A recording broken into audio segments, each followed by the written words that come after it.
focus to Tista and let's go to Peling.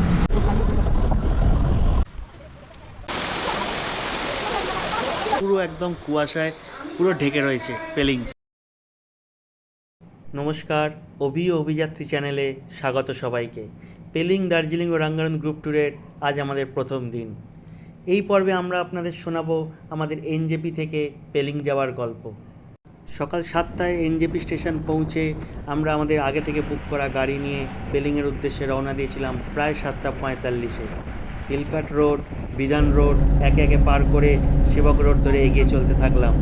সদ্য বৃষ্টি স্নাত প্রকৃতি যেন সবুজ থেকে সবুজতর হয়ে উঠেছে, আর তার মাঝে কালো পিচের রাস্তা যেন আমাদের আহ্বান জানাচ্ছে পাহাড়ের মুখে। প্রায় 1 ঘন্টা 10-15 মিনিট চলার পরে আমরা সেবক রোডেই রাস্তার ধারে এক রেস্টুরেন্টে দাঁড়িয়েছিলাম ব্রেকফাস্ট করার জন্য।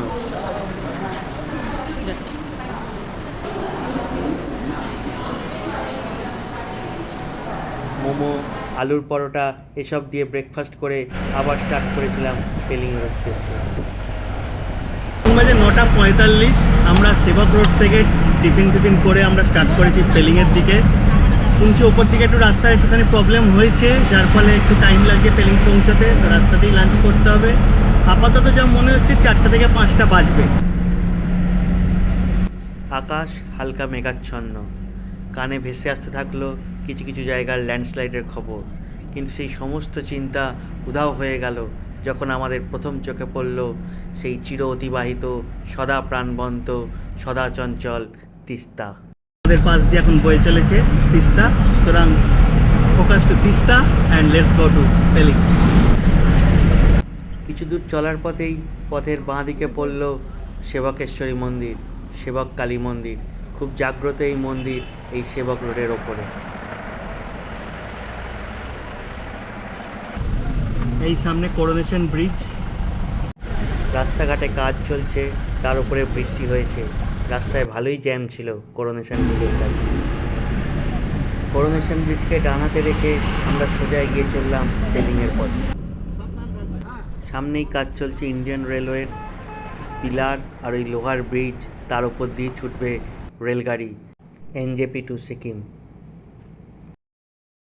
আমরা চলে এসেছি ওয়েলকাম টু NH10।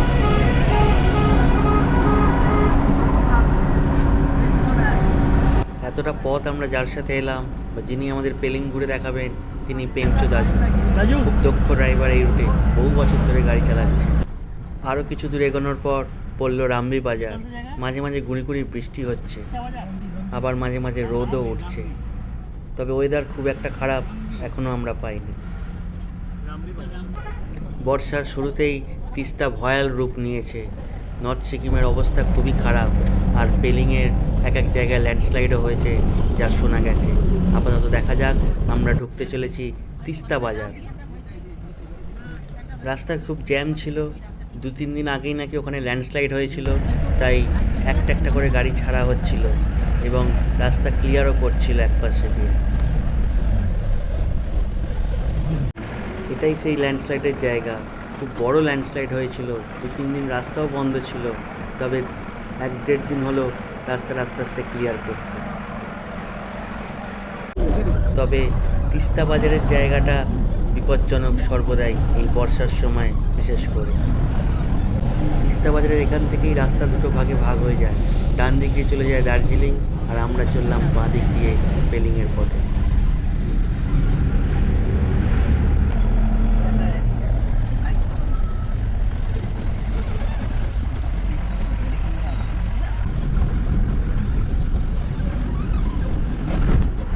এই যে টানেলটা দেখছেন, এই টানেল দিয়েই যাবে হচ্ছে ট্রেন। এই টানেল দিয়ে ট্রেন যাবে, যেটা এনজেপি থেকে গ্যাংটক কিন্তু কানেক্ট হবে। এটা কালিম্পং চলে যাচ্ছে উপরে, আর নিচে চলে যাচ্ছে গ্যাংটক। এরপর পড়লো মেলি।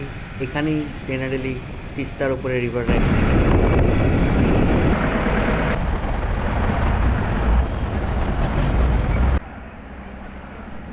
দূরে যে তিস্তার ওপরে ব্রিজ দেখা যাচ্ছে, ওই ব্রিজ ক্রস করেই আমরা যাব পেলিংয়ের দিকে। আর যে রাস্তাটা সোজা চলে যাচ্ছে সেটা গ্যাংটক।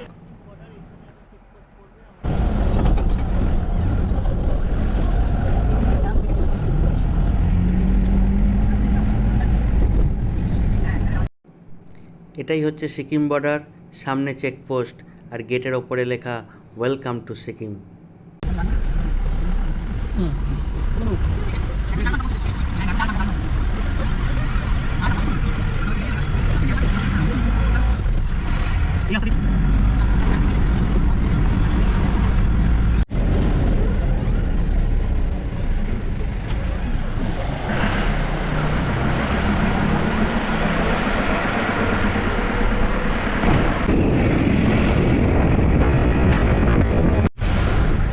আমরা এখন জোরথাং এসে পৌঁছেছি।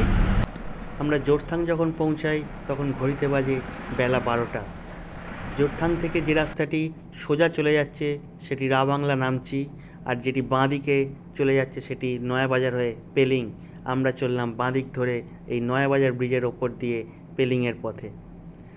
প্রথমে আমরা ঠিক করেছিলাম ডাইরেক্ট পেলিংয়ে হোটেলে গিয়ে চেক ইন করবো, কিন্তু ড্রাইভারজি বললেন যে আজকে ওয়েদার একটু ভালো আছে, তাই সিংসোর ব্রিজ চলে যেতে।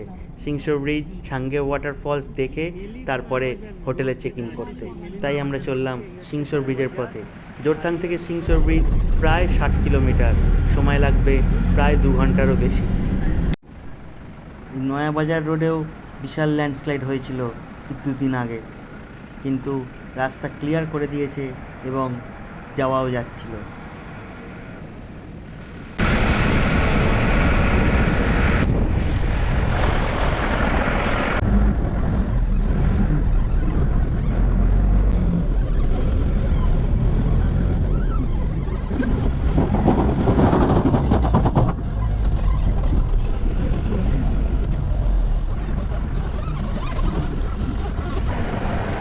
এটা হচ্ছে দেনতাম বাজার। ওয়েলকাম টু দেনতাম বাজার।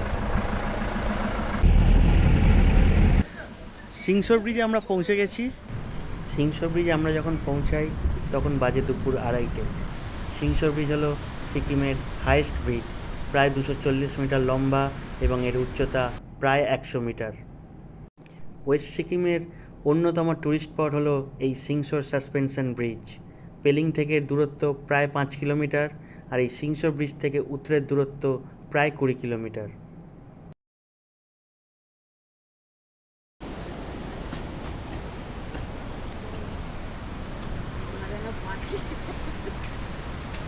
আমি প্রথম সিংসোর ব্রিজ আছি 1998 সালে বাবার হাত ধরে, তারপর আসি 2016 সালে, আর তারপর এই 2024-এ 15 জনকে নিয়ে।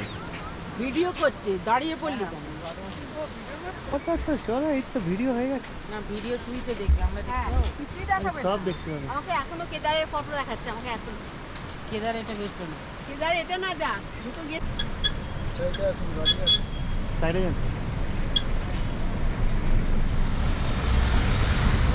সিংসোর সাসপেনশন ব্রিজ বা ঝুলন্ত ব্রিজ, এটি ওয়েস্ট সিকিমের 2টি গ্রামকে সংযুক্ত করেছে, দেনতাম ও উত্রে। সিংসোর ব্রিজ হলো সিকিমের উচ্চতম ঝুলন্ত ব্রিজ এবং বলা হয় এশিয়ার 2য় উচ্চতম ঝুলন্ত ব্রিজ।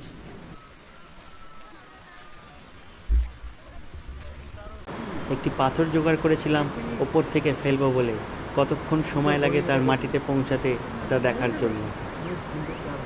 ক্যামেরায় কতটা দেখাতে পারলাম জানি না, কিন্তু পাথরটি মাটিতে পৌঁছাতে সময় নিয়েছিল প্রায় 6.7 সেকেন্ড। নিচ দিয়ে অবিরাম বয়ে চলা পাহাড়ি ছোট্ট খোলার কলকল আওয়াজ, চারিদিকের বৃষ্টি ভেজা সবুজ, আর তার মাঝ দিয়ে মেঘেদের আনাগোনা, সব মিলিয়ে সিংসোর ব্রিজ যেন এক মায়াবী রূপকথার গল্প তৈরি করে রেখেছিল আমাদের জন্য। সিংসোর ব্রিজের পর আমরা যাবো দেনতাম ভ্যালি। দেনতাম ভ্যালি, তারপর ছাঙ্গে ফলস, তারপর সেখান থেকে পেলিং হোটেলে চেক ইন করবো। নাম না জানা কত রঙিন ফুল, পাহাড়ি অর্কিড আর এই বৃষ্টি ভেজা সবুজ পাহাড়কে যেন আরও সুন্দর করে তুলেছে। এটাই দেনতাম ভ্যালি ভিউ পয়েন্ট। চারিদিকে পাহাড়ে ঘন সবুজ আর মাঝখানে ছোট্ট ভ্যালি, ঠিক দেখতে যেন ভারতীয় মানচিত্রের মতো।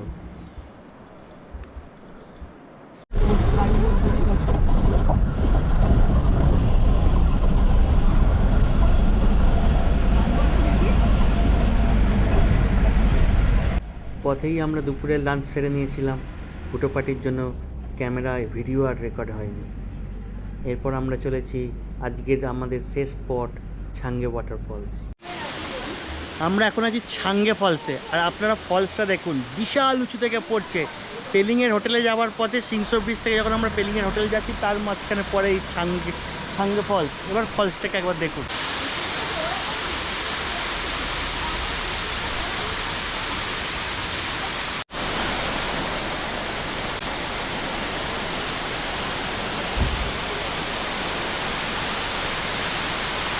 ছাঙ্গে ওয়াটারফলস দেখে আমরা যখন পেলিংয়ের হোটেলের উদ্দেশ্যে রওনা দিলাম তখন বাজে বিকেল 4:30। গুড়ি গুড়ি বৃষ্টি শুরু হয়েছে, রাস্তা যেন মেঘে ঢেকে যাচ্ছে। আমাদের হোটেল আপার পেলিংয়ের কাছে, একদম হেলিপ্যাডের উল্টো দিকে। আপার পেলিং আমরা ঢুকে গেছি, এবার হোটেলের দিকে যাচ্ছি। মেঘ পুরো ঘিরে ধরেছে পুরো রাস্তাকে, রাস্তায় দেখায় প্রায় অসম্ভব হয়ে উঠেছে। দেখুন একবার রাস্তার অবস্থা।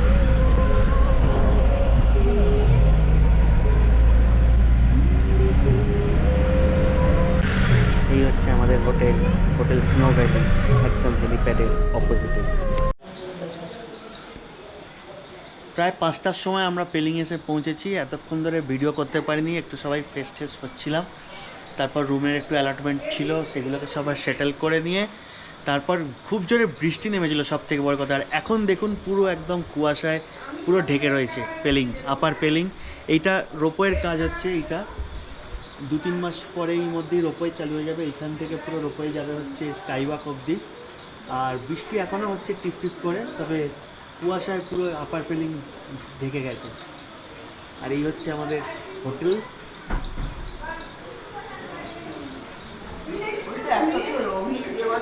এখানে সব বসে আড্ডা মারছি।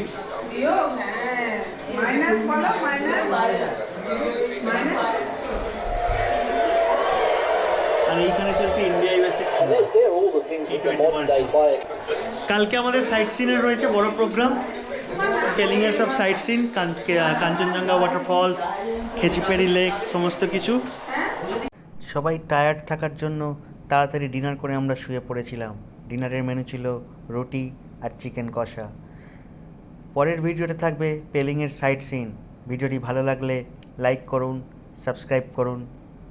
ভালো থাকুন, সুস্থ থাকুন, ধন্যবাদ।